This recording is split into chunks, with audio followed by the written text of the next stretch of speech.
রিজিকের রেসপন্সিবিলিটি আল্লাহ, রিজিক নিয়ে চিন্তা আল্লাহ। তো আল্লাহর চিন্তা আমি করলে হবে?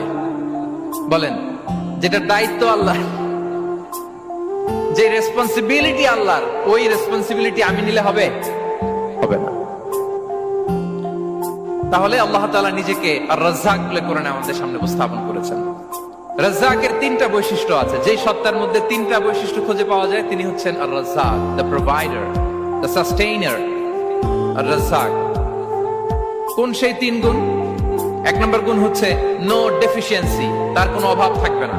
who continuously provides sustenance to his creatures, যে লাগাতার নিয়মিত প্রতিনিয়ত তার সৃষ্টিকে রিজিক দেন এবং গোটা বিশ্বকে রিজিক সরবরাহ করতে যে তার ধনভাণ্ডারের 1 ইঞ্চিও কমে না। সুবহানাল্লাহ বিহামদি। এই যে সাইয়েদনা আদম আলাইহিস সালাম থেকে শুরু করে আপ আনটিল নাও গোটা বিশ্বের সবগুলো মানুষকে, জিন জাতিকে